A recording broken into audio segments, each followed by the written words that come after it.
Ya está, seguimos con la clase entonces. Estábamos hablando de personajes notables en electrónica, ¿cierto?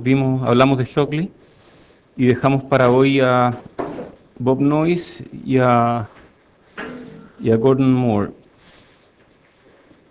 Hay harto de Bob Noyce en un museo de Intel que hay en Santa Clara, California. Hay toda una exposición dedicada a él. Lo genial de él fue que inventó el primer circuito integrado. Así como Kilby también lo hizo, ¿cierto? De esto hablamos ya hace algunas clases, no recuerdo dónde, por aquí. No, más atrás, creo que ni siquiera aquí. No importa. Lo genial de Gordon Moore, él era ingeniero químico, creo que tiene un PhD en química, y, y él fue uno de los fundadores de Intel, él fue de los que salió arrancando de Shockley. Y después fundaron la sección de semiconductores de Fairchild, ahí se llamó Fairchild Semiconductor, y luego de eso fundó su propia empresa. Bob Pease, este gallo era un genio, y su historia es bien curiosa. Él era bien amigo del que viene después, de Bob Weidler. Él trabajaba en National Semiconductor, que era una compañía que diseñaba y fabricaba chips, principalmente analógicos, o sea, estaban bien especializados en todo lo que es analógico. Digo diseñaba porque ahora, hace un par de años, fue comprada por Texas Instruments, que es otra compañía que diseña chips y entre otras cosas. Así que ahora National Semiconductor es parte de Texas Instruments. Bueno, este Bob Pease era un personaje, o sea, fue de los que, creo que era ingeniero de aplicaciones, creo que era del que viajaba a diferentes lugares donde había clientes que no sabían usar los chips de National, y este gallo le enseñaba a usarlos. Y entendía súper bien electrónica, entendía súper bien. Y era todo un personaje, porque aquí está vestido como zar ruso, porque él se declaraba a sí mismo el zar de los circuitos de bandgap, que son un tipo de circuito especial que hace algo, que produce un voltaje constante, independiente de la temperatura. Entonces él se declaraba el zar de los circuitos de bandgap y se disfrazaba de zar. Él manejaba un Volkswagen Escarabajo. Y un día, llegando de noche a National Semiconductor, un guardia probablemente, puso una cadena para que no pasaran autos. Y él no vio la cadena y convirtió su auto en descapotable. Entonces, después de eso, le dijo a National: oye, yo quiero que me paguen el auto. Ya está bien. Finalmente National decidió pagarle el auto.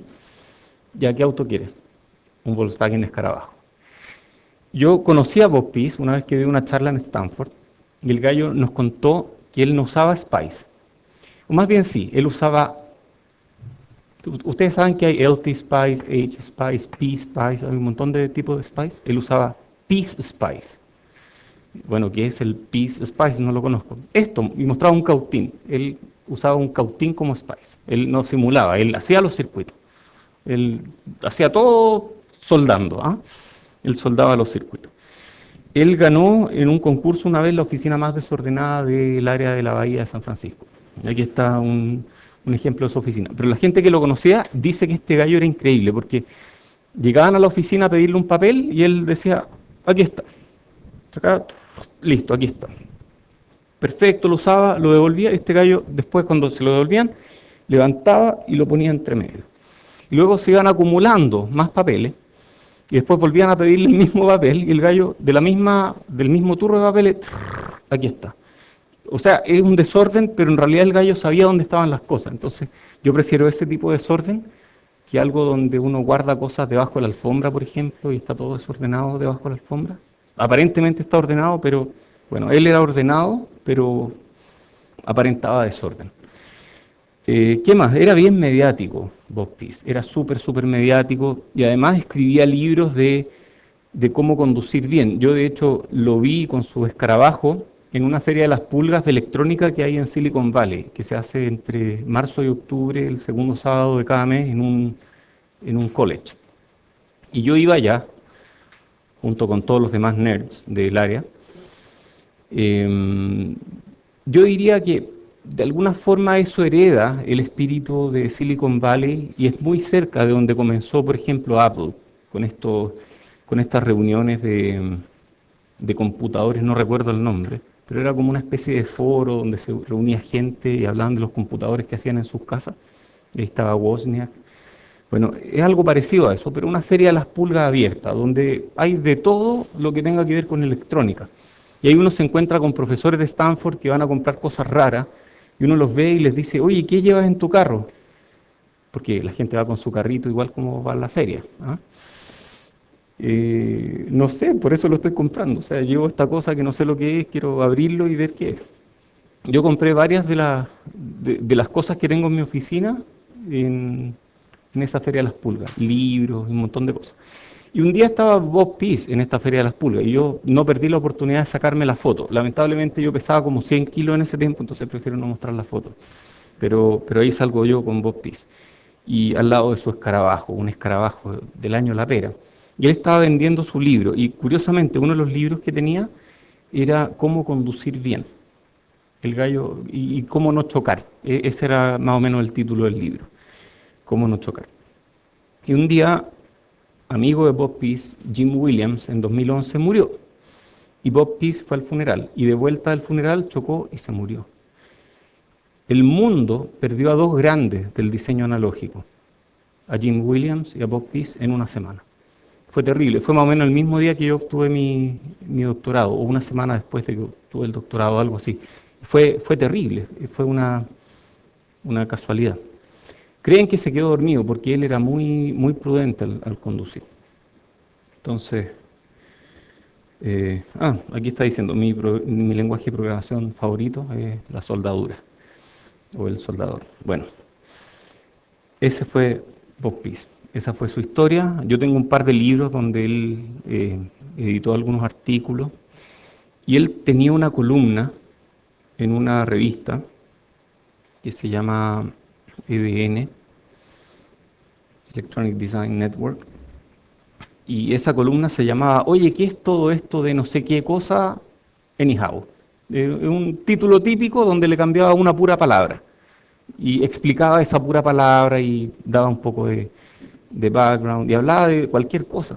Y les recomiendo que lean la columna, es bien interesante, el gallo era muy entretenido. Y él, además, tiene un montón de datos y cosas que escribió acerca de Bob Wilder, que es otro, este es considerado el padre del diseño analógico. Él inventó los circuitos integrados analógicos. Cuando todo era, digamos, cuando comenzaron los circuitos integrados y no se hacían muchas cosas interesantes en analógico, él las hacía. Aquí está mostrando una máscara de un circuito integrado que él diseñó. En ese tiempo las máscaras se hacían a mano. Él tenía un hacha al lado de la oficina, nadie nunca supo por qué. Tenía un genio horrible. Y trabajó, no recuerdo en qué compañía de diseño de chips, hasta que un día le ofrecieron pega en otra. Y él renunció y se fue. Entonces su jefe lo llamó y le dijo, oye, tú no podés irte así nomás, o sea, tú tienes que escribirme una carta de renuncia. Ok, le dijo este otro, y su carta de renuncia decía, I wanna be rich, esa era toda la carta. Y le dijo que quería ser millonario. Tiempo después, cuando logró su primer $1.000.000, llamó a su jefe antiguo y le dijo, soy rico. El problema es que lo llamó como a las 3 de la mañana, porque este gallo además era medio bohemio. Él funcionaba en base a cerveza. Él diseñaba chips cuando tomaba cerveza. Una vez fue a una conferencia y tenía que dar una charla en la conferencia. Y estaba medio ebrio al momento de prepararse para dar la charla. Estos no son ejemplos que ustedes deben seguir, por favor. Estoy contando la historia. Yo no tomo, yo soy abstemio. Tomo muy poco cuando me siento obligado a hacerlo, pero si no, no tomaría. Prefiero el jugo de durazno. De hecho, mi opinión respecto al vino es que es terrible porque toman jugo de uvas perfecto y lo dejan que se eche a perder. Es terrible. Esa es mi opinión. Bueno, cada uno tiene su opinión. Bob Wilder iba a dar esta charla estaba ya medio ebrio, y dijo, hey, momento, yo quiero gin. Oye, pero está ahí ya medio entonado. No, yo quiero gin, si no me dan gin, no hablo. Tomó gin y luego de eso habló y habló perfecto. El gallo podía hablar entonado y todo.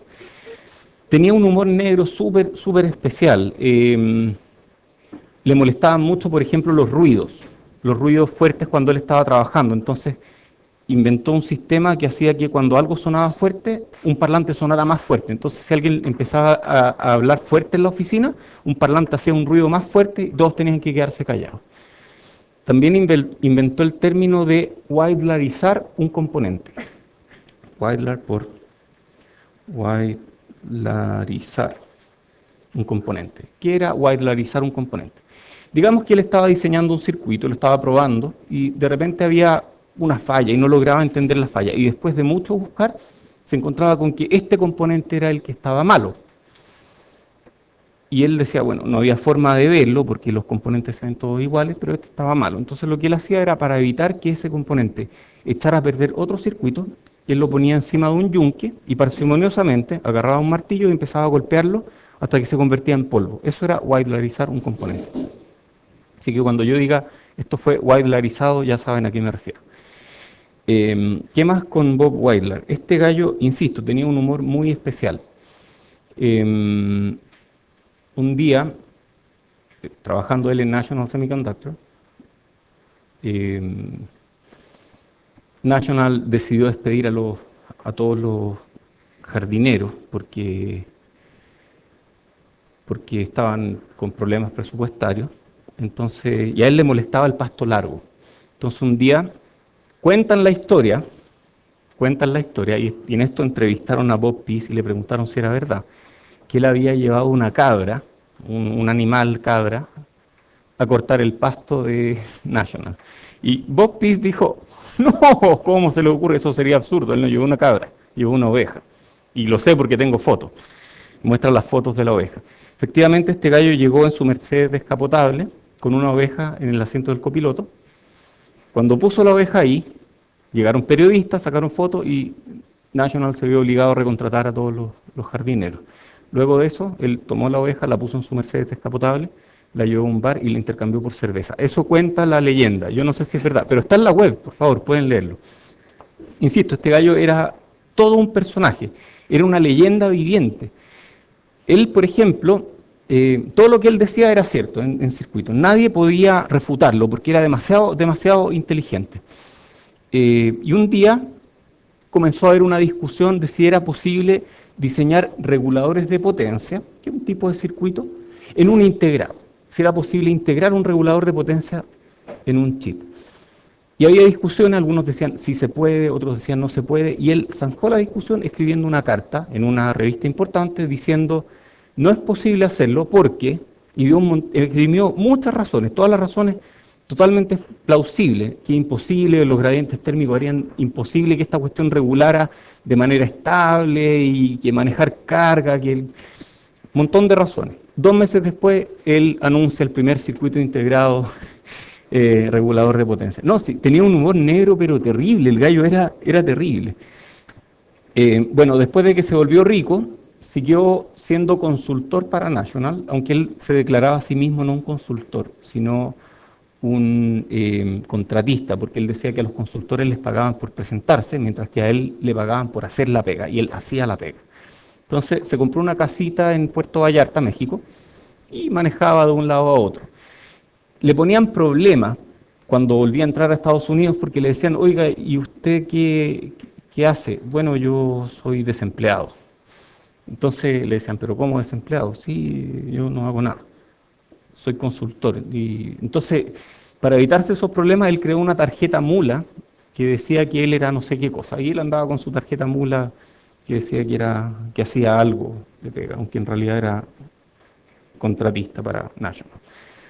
Y bueno, fue ebrio toda su vida, hasta que al final dejó de tomar, empezó a trotar, y trotando en Puerto Vallarta se murió de un ataque al corazón, aparentemente. Han dicho que fue que finalmente el cuerpo no pudo aguantar tanto alcohol aunque su hermana salió a desmentirlo después, a desmentir eso, su hermana en algún momento escribió en algún foro en la web que em, él en realidad por un tema congénito, a ver, su papá murió joven por problemas del corazón, el hermano de él murió joven, entonces era esperable. No, no sé si el hermano, el tío, no me acuerdo quién, pero alguien más en la familia, entonces era algo esperable, digamos que no fue porque tomó mucho, entonces la hermana desmintió eso, finalmente. Eh, este gallo era un genio, este gallo es considerado el padre de los circuitos integrados analógicos y muchas de las ideas que vamos a ver en el curso que viene después, los que se atrevan y tengan el coraje para tomarlo, son de Whitelar. Eso, bueno, habiendo pasado por esta. Hay mucho más en la web de Whitelar, léanlo, es divertido. Uno a veces siente, tal vez yo hubiera sido amigo de él, o tal vez no, tal vez me habría odiado y me habría hecho la vida imposible como se le hacía a los jefes. Le hacía unas tallas a los jefes que eran terribles. Échale una mirada. Ya. Después, ¿dónde más pueden aprender de electricidad y electrónica? Hay foros en electrónica. Están las sociedades del IEEE. ¿Qué es el IEEE? ¿Alguien no sabe lo que es el IEEE? Ya, el IEEE es el Instituto de Ingenieros Eléctricos y Electrónicos, que es la asociación profesional más grande del mundo. El IEEE agrupa a toda la gente que quiere ser miembro del IEEE. ¿Cómo eres miembro? Pagando una membresía. Eh, Ustedes pueden ser miembros como estudiantes por una membresía súper barata. Y el IEEE publica revistas, auspicia conferencias de electrónica en diferentes temas, en electricidad en general, tiene mucha reputación, gente de otras áreas conoce el IEEE. ¿Qué más? El IEEE tiene ramas estudiantiles. Está dividido en sociedades, el IEEE. Y hay sociedades dedicadas a circuitos y sistemas, sociedades dedicadas a circuitos de estado sólido, sociedades dedicadas a bioingeniería. Hay muchas sociedades, sociedades de electrónica de potencia, etcétera. Yo soy miembro de la sociedad de Nuclear and Plasma Science, o ciencias nucleares y de plasma. Soy miembro de la sociedad de Solid State, o circuitos de estado sólido, y soy miembro de la sociedad de circuitos y sistemas del IEEE. Y da algunos beneficios, es como la tarjeta del Mercurio, algo así, pero de nerds. Y da otros beneficios, no para comer, pero sí para ir a conferencias más barato y cosas así. El IEEE tiene además ramas estudiantiles y nosotros en la PUC tenemos una rama estudiantil del IEEE. ¿Alguien es miembro aquí? Ya, bueno, vayan a darse una vuelta, vean qué hay. A veces la rama estudiantil del IEEE ofrece seminarios, ofrece charlas, ofrece talleres, eh, a veces hay reuniones regionales. Por ejemplo, el año pasado fue la reunión regional de ramas aquí en la PUC y llegó gente de todo Sudamérica aquí a la PUC. Bueno, fue en otras universidades también, pero hubo un día aquí en la PUC y fue divertido. Yo no estuve, estaba de viaje, pero fue muy bueno. Estuve un día, di una charla ahí. Bueno, hay revistas, journals, conferencias. Nosotros aquí en la Católica tenemos acceso, no voy a decir gratuito porque estas cosas son pagadas, tenemos acceso abierto a estas revistas. O sea, si quieren leer papers del IEEE, se meten a la web y lo buscan. Hay otras revistas, EE Times, está Electronic Design, donde está la columna de Bob Peace, y hay diseño y foros. Lean estas cosas, empiecen a meterse, suscríbanse, los que les llame un poco la atención. A veces hay cosas, es muy diverso. Por ejemplo, aquí pueden encontrar cosas de Arduino y cómo hacer el layout de un chip. Es súper diverso. Ok, introducción al diseño electrónico. Bueno, yo me había quedado debiéndoles la clase pasada algo de un chip, ¿cierto? Así que instalé el driver de esto. Me preguntó si quería reinstalarlo, porque aparentemente ya lo tenía instalado, pero no lo pude encontrar. Lo busqué con el nombre correcto y todo, así que por supuesto la culpa no es mía, jaja. Eh, y esto es este programa. Así que, sí, ahí estoy. Está al revés. Ya. Bueno, esto es un microscopio, que en realidad es una webcam que puede enfocar en diferentes puntos. Por ejemplo, eso es un cable. Y yo puedo enfocar un pedacito del cable. Es, es bastante aumento. Entonces vamos a mirar un chip. Hace poco mandamos a fabricar unos chips con alumnos y los chips están aquí. ¿Los ven? Típicos chips. Estos son DIP 40, tienen 40 patitas, 20 a un lado y 20 al otro. Y hay uno de estos chips que ya abrí para sacarle fotos. Y eso es lo que voy a hacer ahora.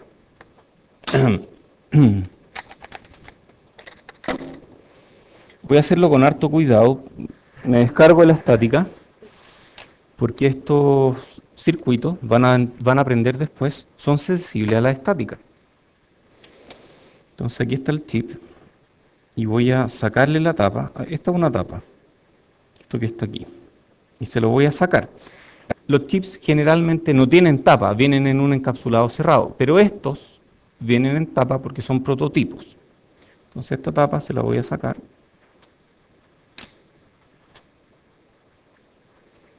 Y les muestro lo que hay dentro, que es ese chip. Mide 1,5 mm por 1,5 mm.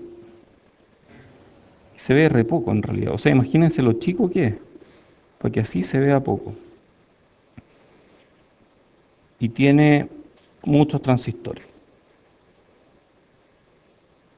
La, la foto no hace justicia a lo que se ve en un microscopio, ¿no? Esos pelitos que se ven se llaman bond wires y conectan con la parte externa del encapsulado. Para que tengan una idea, así se ve el chip. O sea, el chip por dentro, la parte que hace la pega en el chip, es generalmente eso. ¿Ah? Ahora ya saben lo que hay dentro de un chip. Pues bueno, ¿les gustó? Sí, ya. Porque hay que conectarlo. ¿Y cómo conecta algo con 40 patas? Entonces hay un tema mecánico de las conexiones mecánicas y la forma de hacerlos con un encapsulado gigante. Pero hay encapsulados más chicos, ¿ah? Hay otros mucho más chicos. Todavía no sabemos, no hemos logrado averiguarlo. La típica. No, este chip tiene fuentes de corriente. Este chip se llama Rondamón. Nosotros les ponemos nombre a nuestros chips. Y Rondamón tiene fuentes de corriente que van a manejar un CCD, los relojes de un CCD. Esto es un prototipo, o sea, no es una versión final, pero es una prueba de concepto para, para ver si podemos manejar los relojes de un CCD de manera eficiente y logrando el mejor desempeño. ¿Se fijaron que toqué metal antes de tocar el chip? Es como tocar madera, pero tocar metal. Cuando uno trabaja con electrónica hay que tocar metal en alguna parte para descargarse. Sí, Si tengo, si tengo un chip tan pequeño, ¿no me conviene, por ejemplo, hacerlo un poquito más grande para conseguir aumentar potencia? No para disipar potencia, sí, de acuerdo. Mientras más grande el chip, mejor disipa potencia. De hecho, uno de los tantos problemas que tienen los diseños de chips 3D, donde se hacen varias capas de transistores, es cómo disipar potencia. me dice para aumentar. Aumentar. Sea más poderoso Ah, el auto. aumentar, tú dices potencia como energía partido por tiempo o potencia en el sentido de poder de procesamiento. Sí, efectivamente, a medida que uno hace algo más grande, tiene más nivel de paralelismo, entonces permite más operaciones, pero en general, dentro del camino de una señal, en analógico, mientras más chico es más rápido, porque tiene que mover menos capacitancias. Vamos a aprender en este curso que las capacitancias son uno de los factores que hacen que los chips sean más lentos. Es curioso, ¿ah? Pero la capacitancia es el factor en digitales, el factor que hace que los chips disipen. Suena súper contraintuitivo porque la disipación, ¿los capacitores disipan o no disipan energía?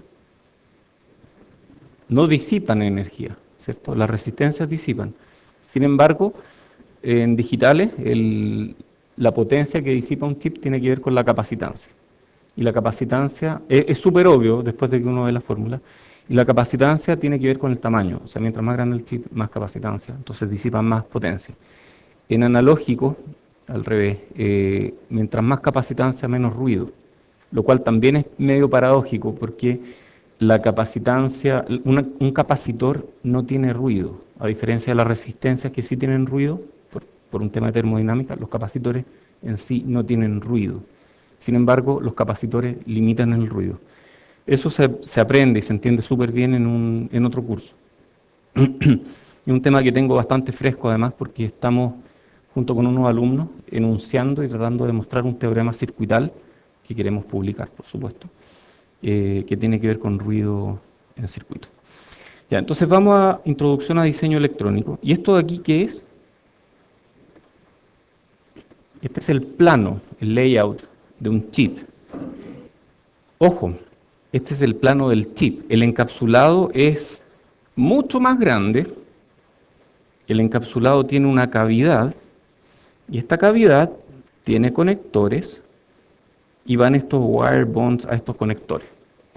Y esto por fuera, con las patitas del chip, eso es lo que uno ve. Hay pregunta. La cavidad donde está el chip tiene que sellar vacío, ¿vale? No necesariamente al vacío, ojalá sin luz, porque cuando les llega luz cambian su comportamiento. Pero en algunos casos va con epóxico, van de diferentes formas. En estos casos va al aire, o sea, dentro de la cavidad hay aire y puede cambiar su comportamiento si es que le llega luz. Ok, entonces vamos a hablar, esta clase es súper por encima, esto es muy por encima, pero esto es como diseño microelectrónico. Se habla de alto nivel y de bajo nivel. Alto nivel es todo lo que tiene que ver con el diseño, por ejemplo, a nivel de sistema, MATLAB, etc. Y bajo nivel es todo lo que tiene que ver con la implementación, con cómo yo llevo a cabo ese circuito. Por ejemplo, yo en diseño a nivel de sistema puedo diseñar un filtro. Y mi diseño a nivel de sistema de un filtro va a ser una función de transferencia del filtro. ¿De acuerdo? ¿Están familiarizados con lo que estoy hablando, no? ¿Alguien no entiende esta parte? Entonces hay una función de transferencia del filtro. Y luego está la implementación, que es con qué componentes yo construyo el filtro que cumpla con esa función de transferencia. Entonces, esta parte a nivel de sistema se estudia en MATLAB, se estudia con ecuaciones de alto nivel, que generalmente omiten las partes más de detalle, mientras que la implementación ya es cómo ejecutar lo que diseñé a nivel de sistema. ¿Se entiende? Entonces hay todo un matiz, desde el diseño a alto nivel hasta el diseño a bajo nivel. Programar, ¿será alto nivel o bajo nivel? Generalmente alto, pero también se puede programar a bajo nivel cuando se programan rutinas que interactúan directamente con el hardware. Pero en general programar es alto nivel. Hay dos tendencias de diseño. Nosotros enseñamos la de diseño top-down, donde partimos diseñando a nivel de sistema, a nivel de bloques, y de ahí vamos bajando en la jerarquía hasta llegar a la implementación. Entonces el diseño a nivel de bloques se ve aquí, bloques, cada bloque es una caja negra, y el diseño en implementación es ya un pedazo de layout. Entonces vamos a hablar un poco de diseño electrónico y diseño microelectrónico. ¿Qué diferencia hay? Porque son casi lo mismo, ¿cierto? Diseño electrónico parte de especificaciones. Yo tengo especificaciones para algún circuito. Luego de eso hago el diseño a nivel de sistema y para ello ejecuto simulaciones de comportamiento típicamente en MATLAB. Luego de eso obtengo una arquitectura o diagrama de bloques del circuito. Ese diagrama de bloques me indica cada bloque es un subcircuito. Después el diseño del circuito, que tiene que ver con este curso y otros, y luego de diseñar el circuito yo termino con un netlist o esquemático que tengo que simular. Entonces aquí yo simulé en MATLAB. Aquí, ¿en qué simulo? En Spice. Simulo el circuito. Me va a dar el mismo resultado, pero más realista. Porque MATLAB omite todos los detalles de implementación, capacitancias parásitas, no idealidades, mientras que esto incluye todo eso. Luego de eso implemento el circuito, entonces diseño la PCB. ¿Qué era la PCB? Printed Circuit Board, la placa donde implemento el circuito. Termino con una placa y esa placa después la verifico, la comparo con el circuito original, etc. En microelectrónica se hace lo mismo. La única diferencia es que en vez de placa tenemos el layout de un chip. Cuando tenemos una PCB, tenemos el layout de una PCB. Layout son los planos. En el caso de un chip, tenemos el layout de un chip. Entonces, en microelectrónico hablamos de chips, diseño de chips. Y también tenemos una verificación que incluye comparar este layout con el circuito original. ¿Cómo se compara? Bueno, hay un programa que interpreta el layout, interpreta transistores individuales y dice, mira, este transistor es de tal tamaño, va conectado con este otro transistor aquí, y compara netlist finalmente. Y luego se simula y se ve si cumple con las especificaciones. Entonces este es un proceso iterativo. ¿Ven esta flecha grande hacia la izquierda? Cuando uno llega al final y no calza con lo que uno esperaba, uno tiene que volver al punto de partida e iterar varias veces aquí o aquí o aquí hasta que calce. Es un proceso iterativo. ¿Preguntas de esto? Ok, insisto, esto es muy por encima. Vamos a hablar primero de las especificaciones. Vamos a tirarnos sobre todo uno de estos tópicos, primero con las especificaciones. Entonces, ¿qué son las especificaciones? Nos especifican qué es lo que hay que diseñar. Es así de simple.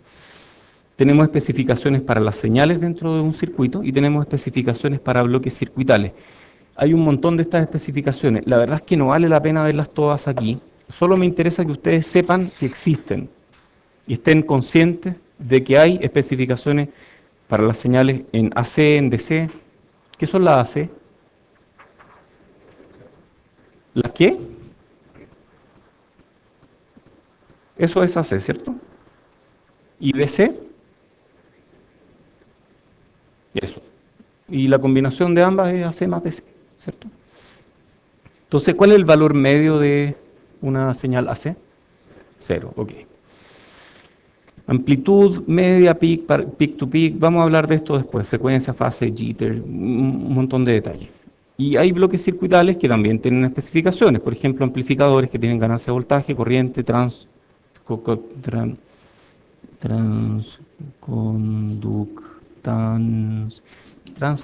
qué palabra rara, transconductancia, ¿quién habrá inventado esa palabra tan rara? Y transresistencia y potencia. ¿Qué será transconductancia? Ya vamos a hablar de la transconductancia, es fundamental en electrónica, súper importante. De hecho, hasta hay una letra que define transconductancia. Ya.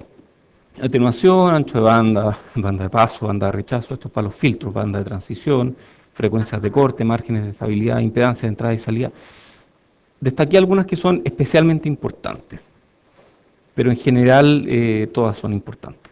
Esta sopa de letras queda mucho más clara en los cursos que vienen después, pero varios de estos temas los vamos a aprender aquí. Entonces, señales. Tenemos una señal que tiene una amplitud, estamos hablando de un establecimiento, esta señal se está estableciendo, ¿de acuerdo? Digamos que se establece aquí, entonces finalmente se establece aquí, este es el valor final, este es el valor inicial.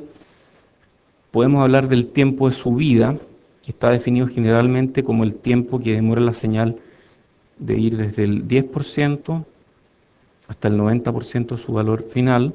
Está el sobreimpulso o overshoot, que es cuánto sube respecto de su valor final, qué porcentaje. Se habla de ringing. ¿Qué es ringing? Esto es ringing. Son esas oscilaciones que finalmente mueren y establecen la señal en su valor final. Hay más, déjenme ver. Tengo otras.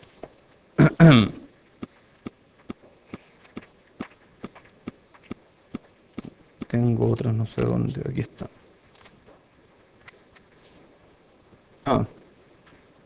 Banda de error.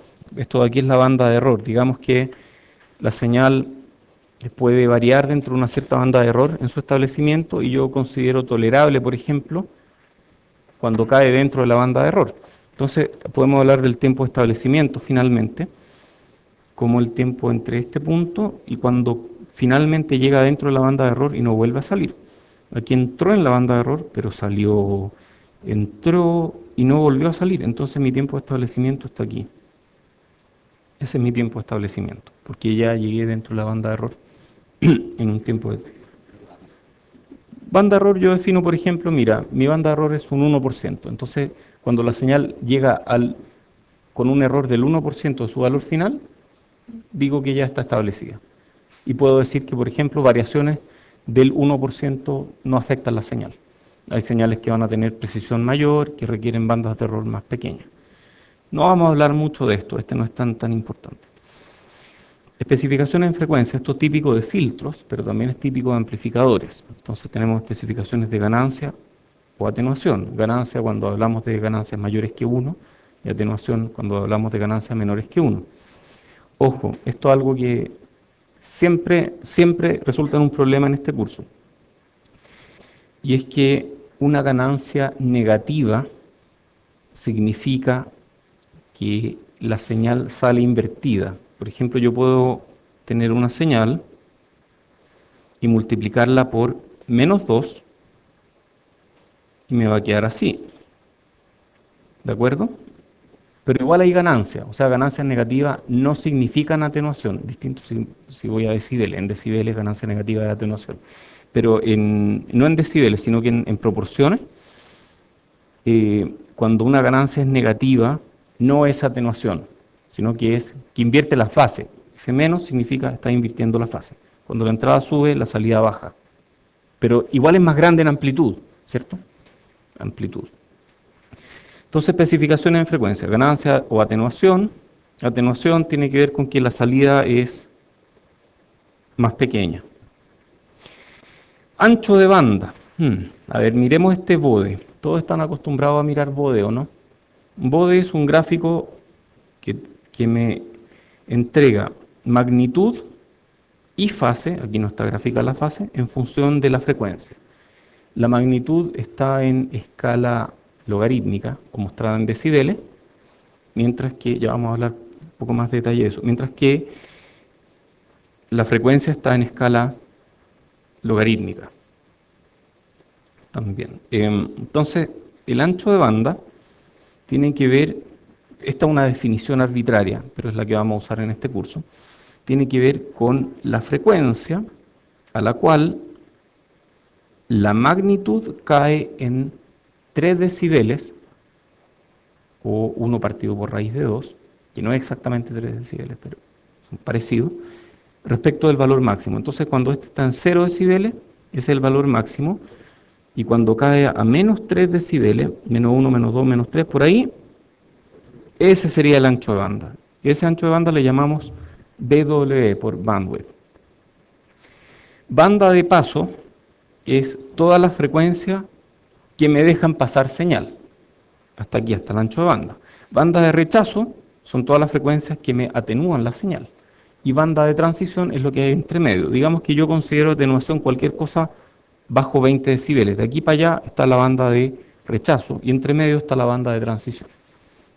Y estas definiciones, por supuesto, son arbitrarias, pero la de -3 decibeles es clásica y se usa muchísimo. Frecuencia de corte, usualmente definida como la frecuencia a la cual la potencia de la señal es reducida en 3 decibeles o 1 partido por raíz de 2 aproximadamente, respecto a la banda de paso. En realidad, la señal es reducida en 1 partido por raíz de 2, la potencia es reducida a la mitad, porque 1 partido por raíz de 2 por 1 partido por raíz de 2 es un medio. Entonces, digamos que la potencia de la señal es reducida 1 partido de raíz de 2 en señal o un medio en potencia. Ok, y estos son típicas respuestas en frecuencia de filtro, pasabajos, que deja pasar la baja frecuencia, pasaltos, que deja pasar la alta frecuencia, pasabanda, que tiene una banda de frecuencias finitas, y rechaza banda, que es justo al revés. ¿Hay preguntas? Generalmente sí. Vamos a verlo después cuando hablemos de bode. Cuando hablemos más detalladamente de bode, esto corta así. Y hay filtros que dejan pasar frecuencias hasta bien arriba, pero igual todo corta frecuencia en algún momento. O sea, es imposible que un circuito transmita a frecuencias muy altas. O sea, siempre decae en frecuencia y corta hasta menos infinito. Pero el menos infinito ocurre a frecuencia infinita, entonces algo pasa, pero es despreciable. Ok, estos son más definiciones. modo simple versus modo diferencial. A ver, ¿qué es tierra? Un voltaje de referencia, ¿cierto? Entonces yo puedo decir, esta señal está referida a tierra. Entonces tengo tierra y mi voltaje está referido a tierra y esa tierra me define la referencia. Pero hay señales que tienen una especie de tierra móvil. Digamos que en vez de codificar en una sola señal, codifico en dos señales. Codifico en una positiva y en otra negativa. Y mi señal en realidad es la diferencia entre estas dos. Entonces yo puedo codificar respecto de tierra, y eso es simple, o codificar respecto de otra señal, y eso es diferencial. En diferencial, una se mueve para arriba, la otra se mueve para abajo. Lo interesante de los voltajes diferenciales es que son menos sensibles al ruido, porque si yo tengo ruido que me afecta a ambas señales de la misma forma, la diferencia permanece, ¿cierto? Y mi señal va codificada en la diferencia. Entonces son menos sensibles al ruido. Y tienen otra ventaja, y es que con voltajes únicamente positivos, por ejemplo entre 0 y 5 volts, yo puedo representar señales negativas. ¿Cómo? A ver, mi señal positiva es esta, mi señal negativa es esta otra, y mi señal finalmente va a ser la diferencia entre la positiva y la negativa. Entonces mi señal es eso. Ahí es positiva, ¿cierto? Y aquí es negativa. Mis señales son negativas. O sea, estoy representando señales negativas usando puros voltajes positivos. Eso es posible. ¿Y por qué yo querría usar puros voltajes positivos? Por ejemplo, porque si yo le pongo pilas a algo y le pongo una pila, yo puedo representar voltajes que van entre 0 y el voltaje de la pila. No puedo ir para abajo, salvo casos especiales, etcétera. Entonces, generalmente cuando yo alimento algo con voltajes positivos, las señales que tengo en ese circuito son todas positivas. Pero yo igual puedo representar señales negativas como diferencia entre dos señales positivas. ¿De acuerdo? Par de conceptos más. En una señal diferencial, el modo común está dado por el promedio entre estas dos. ¿Cuál sería el modo común aquí? Ahí está el modo común. Entonces este es Cm. Y el modo diferencial es la diferencia. Son estas flechas. Esta flecha indica el modo diferencial. Entonces yo podría descomponer esto en modo común y en modo diferencial. Perdón, modo diferencial es differential mode. Este va positivo y negativo. ¿De acuerdo? ¿Hay dudas de esto? Sigamos. Ejemplos. Bueno, aquí hay algunos ejemplos. ¿Qué ejemplos tenía puesto aquí? Sí. Miren, tengo un par de ejemplos. Tengo BI, multiplico por ganancia A y tengo BO. Entonces BO igual a veces por BI, ¿cierto? Eso es simple. Esto es simple. En inglés simple se llama single-ended. Veamos diferencial. Entonces aquí tenemos un amplificador diferencial donde tenemos VI, que es la diferencia entre esos voltajes, y tenemos la salida, que es VO, que es A veces por VI. Ok. Entonces yo tengo VI, diferencial. Entonces VI puede ser esto, ¿cierto? En torno a 0. O VI puede ser esto otro, en torno a un modo común. Y el amplificador ve lo mismo. Para el amplificador ambas señales son la misma, porque el amplificador es sensible a las diferencias de voltaje. No es sensible a los voltajes absolutos referidos a tierra, sino que es sensible a V sub I como voltaje diferencial. Y la salida, en este caso, va a ser... ¿Cuál va a ser la salida? A veces más grande, o sea, va a ser una sinusoide. Pero podría ser esta o podría estar más abajo. ¿Dónde va a estar situada la salida? ¿Va a estar en el centro? No, en realidad va a estar en torno a algún modo común. O sea, este amplificador va a tener un modo común a la salida. Digamos que el modo común de salida, VOCM, digamos que es el voltaje de alimentación partido por la mitad. A este le vamos a llamar VDD. Vamos a decir que es VDD medios. Entonces, en VDD medios se fija el modo común y la salida, esta va a variar así. Este otro va a variar justo al revés. Y en este caso, cuando mi entrada tiene esta forma, ¿cómo va a ser la salida?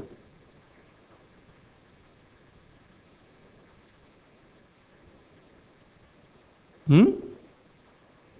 Igual, ¿quién se ganó esa décima?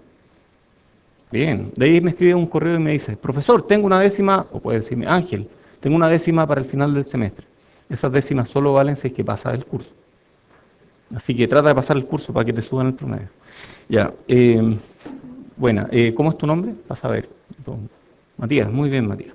Entonces, la salida en este caso y en este caso son la misma. O sea, el circuito tiene su salida centrada en un modo común definida por el amplificador mismo y un modo diferencial que es a veces más grande que el modo diferencial de entrada. ¿Se entiende más o menos la diferencia entre modo común y modo diferencial? ¿Quedan dudas de esto? En este curso en general todo es single-ended, pero va a haber casos excepcionales en que vamos a hablar de circuitos diferenciales, o cuando ustedes miren hojas de datos de circuitos, a veces son diferenciales, entonces es bueno que sepan que existen los circuitos diferenciales. ¿Y qué significa modo común? Que es en torno a qué se mueven los voltajes, y modo diferencial, que es cómo va codificada la señal de manera diferencial, como una diferencia de voltaje. Ok, entonces simple versus diferencial, en simple o single-ended, la implementación es asimétrica, comúnmente se usa en electrónica discreta, es menos compleja, tiene menos consumo y menos ruido. Sin embargo, la diferencial tiene implementación simétrica, es más fácil de analizar, es la solución estándar en circuitos integrados, por eso es tan importante, en 3.4, 3.3, el curso que viene después, hablamos mucho de circuitos diferenciales, es mucho menos sensible a variaciones de fuente de poder, que yo le llamo fuente de potencia, o interferencia electromagnética, tiene mayor excursión de salida, tiene mejor razón señal a ruido, SNR es Signal to Noise Ratio, o razón señal a ruido, tiene mejor rango dinámico y es más fácil de analizar. Yo prefiero diferencial de todas maneras. De los chips en los que he trabajado, yo diría que una buena parte de los circuitos que hemos hecho son diferenciales. Hay preguntas. Matías. Es que es raro, este tiene mejor razón señal a ruido, este tiene menos ruido, pero las señales también son más chicas. Entonces la razón señal a ruido es debatible. Digamos que yo puedo lograr la misma razón señal a ruido si gasto la misma potencia. Entonces, como que no hay tanta diferencia. Pero sí es un hecho que esta tiene menor sensibilidad a variaciones en la fuente de potencia. Este de aquí no. Este de aquí, cuando la fuente varía, las señales varían también. Ruido, que en inglés se llama noise. Ruido es cualquier fluctuación aleatoria, normalmente no deseada en una señal eléctrica, o en general. El ruido es un tema apasionante. Yo trabajo harto con ruido, entiendo bastante bien el ruido. Los alumnos que trabajan conmigo en mi grupo de investigación, ICUC, mis alumnos son expertos en ruido, entienden súper bien ruido. Hemos escrito trabajos de ruido, hemos escrito papers de ruido, hemos diseñado chips de bajo ruido y entendemos bastante bien cómo funciona el ruido. Y sigue siendo para nosotros un tema apasionante, demasiado interesante. El ruido se superpone a la señal, entonces si ustedes tienen una señal y le agregan ruido, se mide algo feo. Y ustedes no saben qué es ruido y qué es señal aquí. Es súper difícil distinguir ruido de señal. Hay dos tipos de ruido, el ruido hecho por el hombre, que es el ruido electromagnético, digamos que es el ruido que ocurre cuando me acerco a un celular que está emitiendo una señal, ese ruido es el ruido electromagnético. Y está el ruido fundamental o ruido electrónico, que ocurre en ausencia de cualquier ruido externo. O sea, ocurre igual, el ruido electrónico fundamental. Yo tengo una resistencia, la cortocircuito y ahí tengo ruido. Se llama ruido electrónico porque es producido por electrones, fluctuaciones aleatorias de electrones. En 3433 van a entender mucho mejor el ruido. En 3443 aún mejor, con ecuaciones, con todo. Este ruido es entendible, es manejable y es posible reducir. Bueno, existe una... ¿Por qué les explico esto de ruido? Porque no vamos a ver ruido en este curso. Pero existe una cifra de desempeño. Cifra de desempeño. ¿Qué son las cifras de desempeño? Son números que permiten comparar circuitos. ¿Ok? Existe una cifra de desempeño para el ruido, que en realidad hay muchas cifras de desempeño para el ruido, pero la más típica es la razón señal a ruido, signal to noise ratio, que divide potencia de la señal por potencia de ruido. Entonces, yo quiero que la SNR sea alta o baja. Muy alta, ojalá infinita, porque quiero que la potencia de señal sea mucho más grande que la potencia de ruido. ¿Hay preguntas? ¿Cómo se la potencia de ruido si no puedo distinguir entre señal y ruido? Uno puede, por ejemplo, yo tengo un amplificador, ¿de acuerdo? Y yo le aplico una señal aquí a la entrada y tengo a la salida algo. No sé qué de eso es señal o qué es ruido.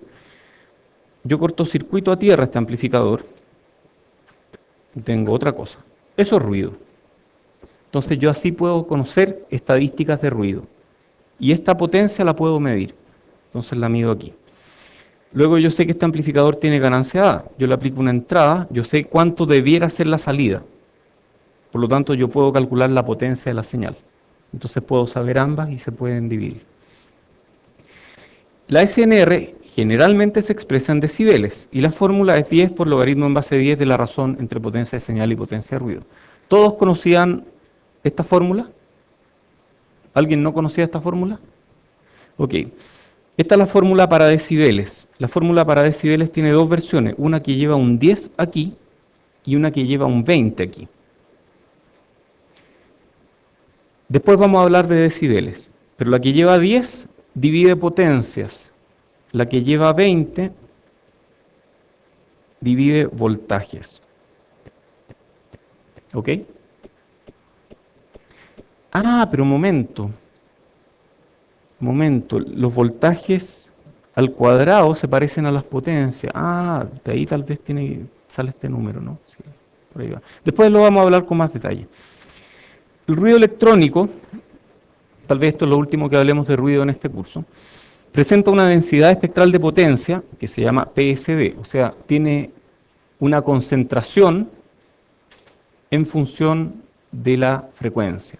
O sea, el ruido no es un fenómeno que ocurre independientemente de la frecuencia, sino que hay frecuencias que tienen más ruido que otras, a veces. ¿Ok? Entonces está el ruido blanco, que tiene una densidad espectral de potencia plana, tiene el mismo ruido en toda la frecuencia. Está el ruido de baja frecuencia, ese es muy interesante, el ruido de baja frecuencia, ese tema es apasionante. Y está el ruido coloreado, que es el ruido que tiene algún espectro raro. Entonces el ruido tiene espectro. Hay dispositivos ruidosos, los resistores, que los terrícolas en Chile le llaman resistencia, pero yo le llamo resistores, tienen ruido, los transistores también, ¿de acuerdo? Y bueno, hay formas de analizar ruido, esto se ve con más detalle en 3.4.3.3. Esto no vale la pena que se lo guarden ahora. Ok, ya salimos de las especificaciones, pasemos a diseño a nivel de sistema.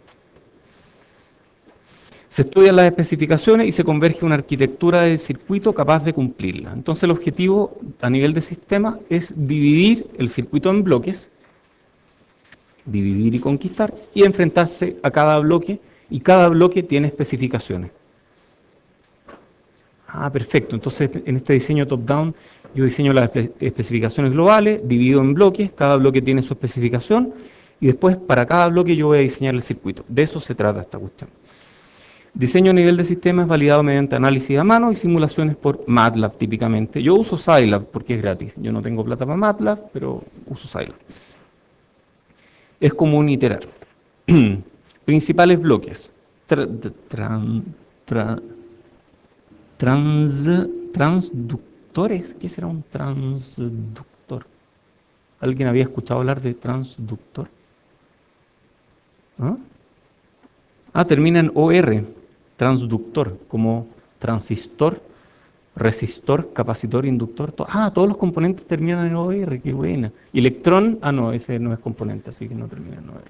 Pero electrón es como positrón, ya, perfecto. Entonces, transductor tiene que ser algún tipo de componente, ¿o no? ¿Qué será un transductor?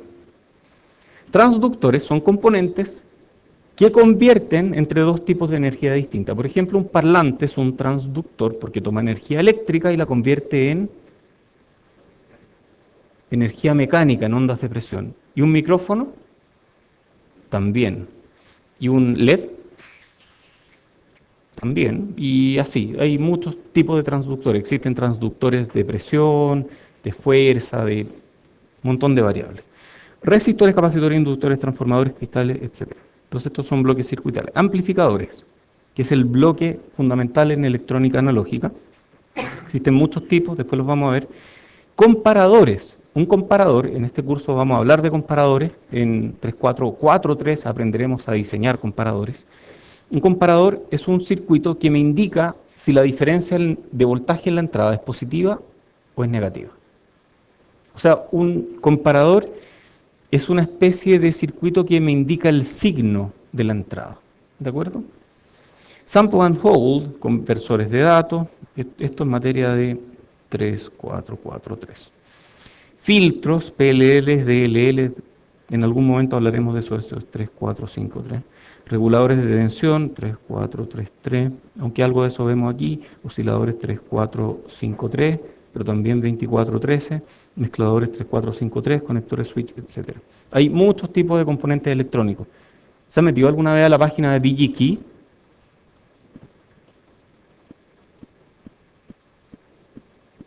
Ahí pueden tener una noción de lo grande que es la industria electrónica en cuanto a cantidad de componentes que hay, diferentes presentaciones. Es terrible. ¿Cómo ordenan las cosas? Yo creo que tienen del orden de, no sé, cientos de miles de productos. Es impresionante. No sé cuántos productos tienen, pero son muchos. Sí, es de RF. Lo dictamos una vez, tal vez lo dictemos en el futuro cuando lo tengamos un poco más firme, pero es un curso muy interesante. Después, conexiones entre bloques. Hablamos de que podemos conectar bloques, ¿cierto? Estamos hablando del diseño top-down, estamos hablando de cómo diseñar cada bloque, y los bloques llevan conexiones. El bloque base suele ser el amplificador de voltaje, de corriente, transconductancia o transresistencia. Nosotros diseñamos cada bloque por separado y luego los conectamos. Cada una de estas líneas lleva una señal, otra señal, otra señal, otra señal. Estas señales pueden ser de voltaje, pueden ser de corriente, pueden ser de carga, de lo que sea. La idea es que los circuitos conversen bien. Por ejemplo, lo que entrega el preamplificador, ojalá que el filtro lo tome entero, ojalá que el filtro no pierda parte de la señal que está entregándole el preamplificador. ¿Qué pasa si hay resistencia aquí? Tal vez pierda algo de señal. Bueno, cuando hablamos de diseño a nivel de sistema, no nos preocupamos de esas cosas. Generalmente asumimos que todo lo que entrega el preamplificador lo recibe el filtro. Entonces hay un tema con impedancia, después vamos a hablar de eso. Vamos a diseño del circuito, que es la parte importante en 24.13. El diseño del circuito es parte del contenido de este curso y de otros cursos. Uno valida el diseño a nivel de transistores, a nivel de componentes electrónicos, comprobando con una simulación, por ejemplo, en SPICE. Cuidado con ser mono de SPICE. El mono de SPICE es el que agarra SPICE y empieza a meter valores, hasta que algo funciona. Un ejemplo de mono de SPICE soy yo en la tertulia, cuando traté de hacer funcionar el circuito y tuve un problema con el comando para medir. Eso fue un poco mono de SPICE, lo correcto hubiera sido leer el manual. El mono de SPICE trata de hacer un circuito que funcione, cambiando valores de componentes y poniendo componentes donde no había. Experimenta, pero cuando algo funciona no entiende bien por qué funciona. Nosotros no estamos educando monos de SPICE. No quiero que ustedes sean monos de SPICE. SPICE es una calculadora, va a funcionar en la medida que ustedes sepan qué es lo que SPICE quiere decir. Tiene limitaciones, hay que estar atentos, y un buen diseño basado en ecuaciones es mucho mejor. Programas para diseño de circuitos. Están SPICE, HSPICE, tenemos aquí PSpice, LTSpice, Microcap, este no, chao, no, fuera, no me gusta. Tenemos Eldo también, Eldo es muy bueno, etcétera. Luego Spice requiere algo para visualizar las formas de onda y está A-Waves, M-Waves, PSpice, LTSpice, etcétera. Capturador de esquemático, hay varios, este es gratis, este no, LTSpice tiene su capturador de esquemático.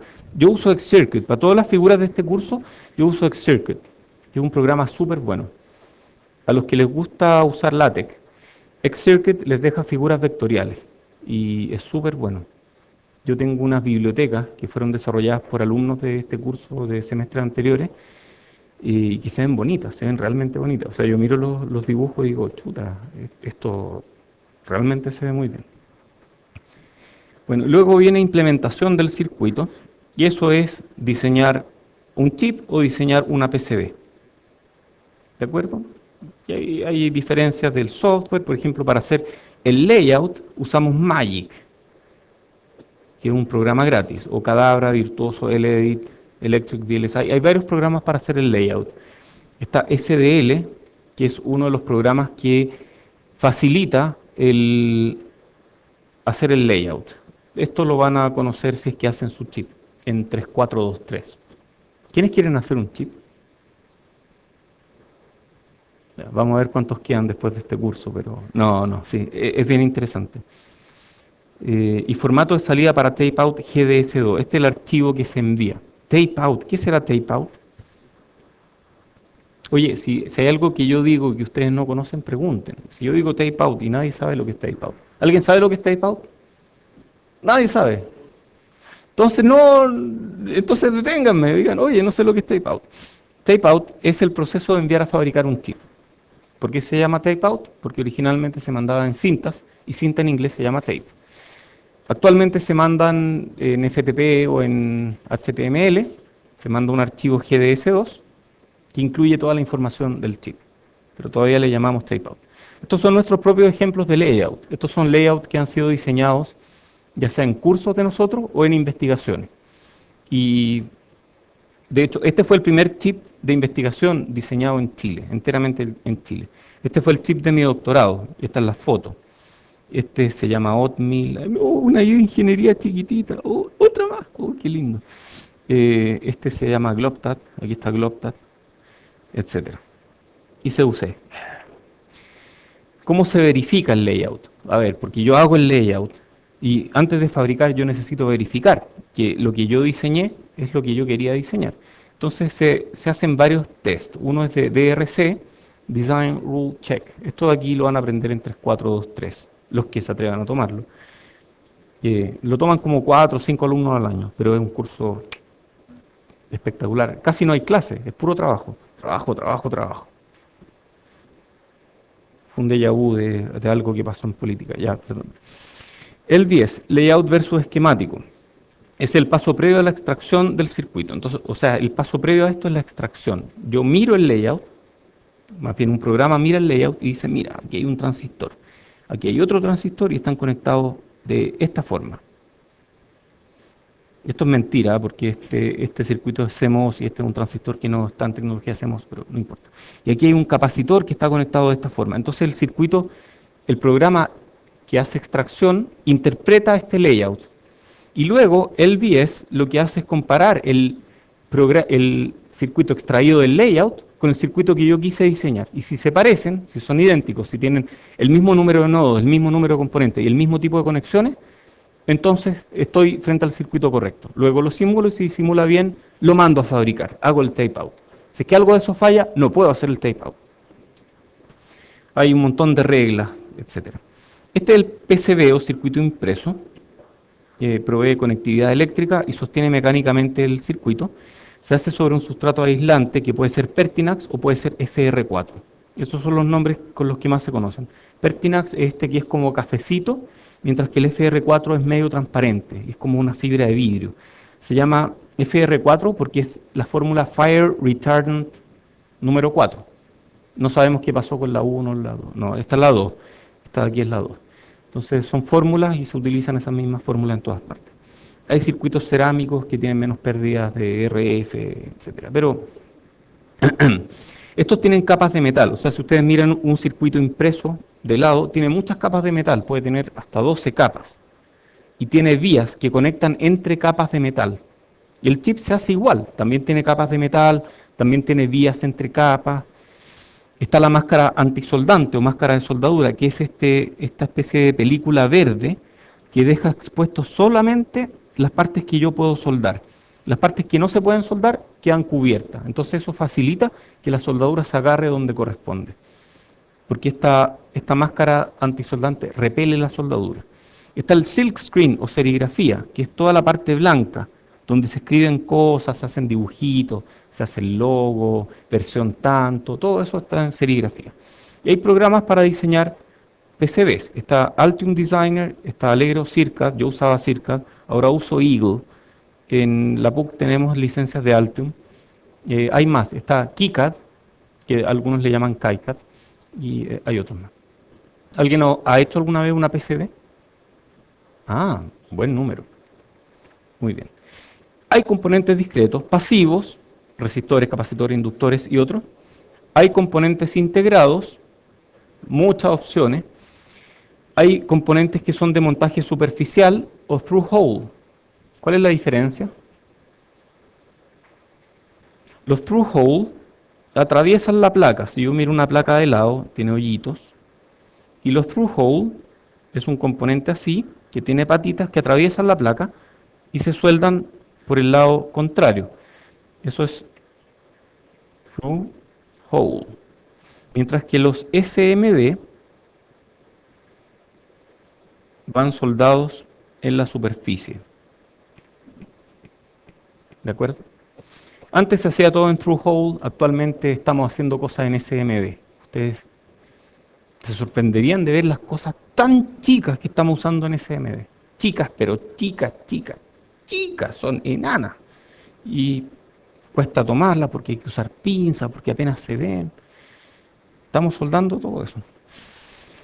¿Dónde comprar? En Chile Victronics, Casa Royal. En Chile también está RS Components y también está Olimex, que no tiene tanto de esto. Afuera DigiKey. Y si no hay en DigiKey hay otras más. Jameco, que también le llamamos Jameco aquí en Chile. Está Mauser, Electronics, Arrow, hay un montón. Y esto, ¿han visto este símbolo, no? Tiene que ver con que no lleva sustancias peligrosas. No lleva soldadura con plomo, por ejemplo. Llevan soldadura con otros materiales que funden a mayor temperatura, que son más difíciles de soldar, pero que son más compatibles con el medio ambiente. Ok, ahora viene repaso de circuitos. ¡Ah, qué lata! Repaso de circuitos. No. A ver, le puse repaso de circuitos, pero tiene harto extra, y estos extras, algunos son muy relevantes. Aprovecho a hacer una pequeña pausa. ¿Cuántos son? 1, 2, 3, 4, 5, 6, 7, 8, 9, 10, 11, 12, 13, 14, 15, 16, 17, 19, 20. Ya hay más de 22, de 23 dijimos, se graba. Así que esta clase va a YouTube. Hagamos algo. Hagamos una pausa aquí, porque la parte de repaso del circuito es como una unidad entera, completa, y no quiero cortarla. Hagamos un par de cosas y después vemos más cosas. Ya. Eso. Sí. Ya, ¿cómo es la ley de Ohm? Que nos queda tiempo, entonces estamos bien. ¿Cómo es la ley de Ohm? ¿Qué dice? B igual, bueno, ZI en general, donde Z puede ser R, puede ser 1 partido por SC, SL, ¿sí? ¿Qué es S? S es el operador derivada, y 1 partido por S, el operador integral, ¿ok? Todos saben eso, ¿no? ¿Sí? Ya. Ah, y uno puede reemplazar S por J omega, ¿cierto? ¿Saben por qué o no? ¿Alguien no lo tiene tan claro? Vamos a verlo después, con mucho detalle, pero es importante que venga a clase. Leyes de voltajes de Kirchhoff. ¿Qué dice la ley de voltajes de Kirchhoff? Kirchhoff. ¿Qué dice? Suma de voltaje igual... ¿Cuánto era? 0, eso. Ya, y la ley de corriente, suma de corriente igual 0, ya, súper fácil. Después, resistencia de hoja. Ah, sí, probablemente esto no lo han visto. A ver, ¿qué más hay? Ya, veamos resistencia de... No, no veamos nada, dejémoslo aquí nomás. Que voy a mostrarle otra cosa. Voy a mostrarle en los 5 minutos que quedan un programa para hacer layout de chips. ¿Les tinca o no? ¿O les da lata? Y seguimos con materia. Ya, veamos. Entonces, este es un software gratis que permite diseñar chips. Generalmente los softwares de diseño de chips son muy caros y requieren mucho esfuerzo para echarlos a andar solamente. Pero, entonces aquí...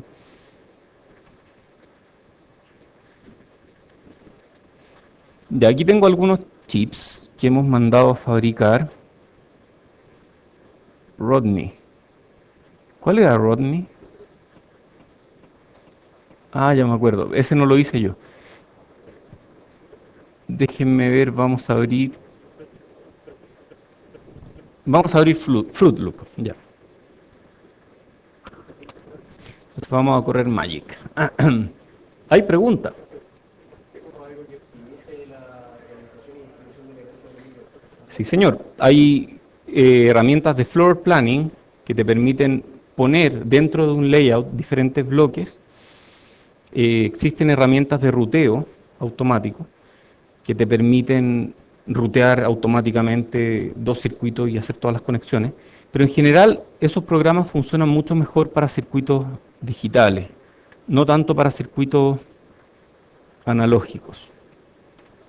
Ok, entonces este es el programa para diseñar chips. Entonces ustedes lo miran y ven que es como Paint. ¿Alguien ha usado Paint? ¿A alguien le gusta usar Paint? Bueno, esto es lo más parecido a Paint. Yo quiero dibujar un transistor, entonces hago así. Ya. No, es que tengo un problema porque en este software se usa el botón del medio y no tengo configurado el botón del medio. Déjenme hacerlo como corresponde entonces. Um,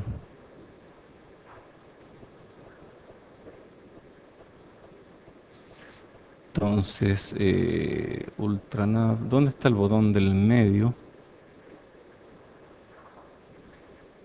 Botones. No, hay alguna parte donde tengo el botón del medio.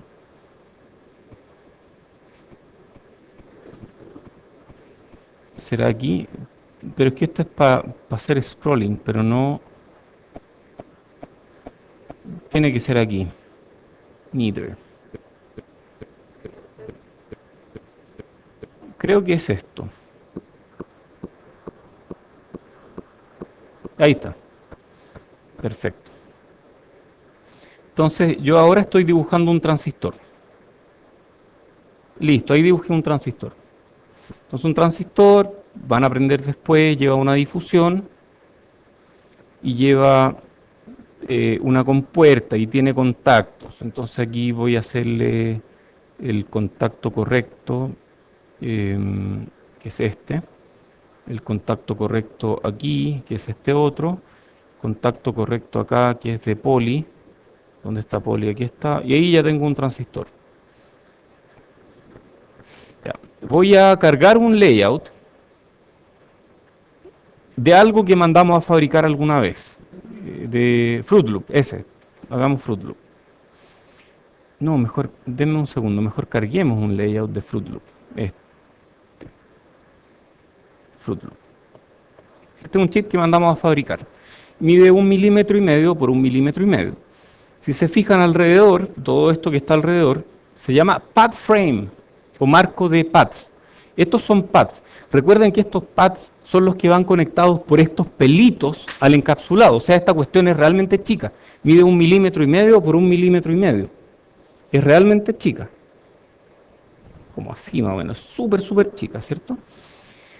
Y uno se puede acercar aquí y ver más cosas. Por ejemplo, aquí hay un transistor que está hecho para pruebas.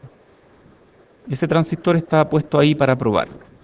Y aquí hay un circuito un poco más denso, que tiene un comparador. Esto de aquí, que tiene muchos transistores, es un comparador de voltaje.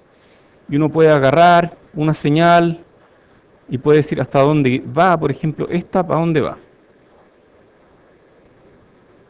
Esa va ahí nomás.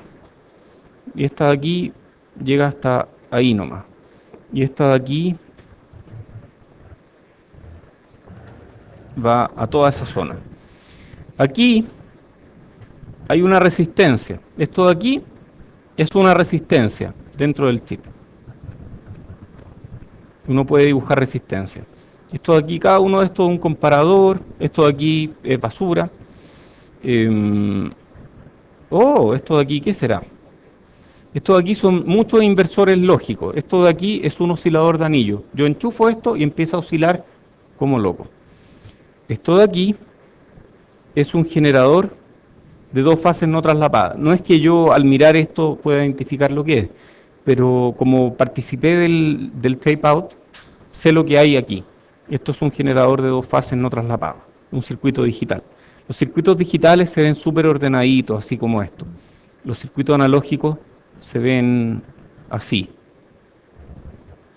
A ver, quitémosle la capa de metal 3 para que se vea mejor. Quitémosle esta capa de aquí, quitémosle...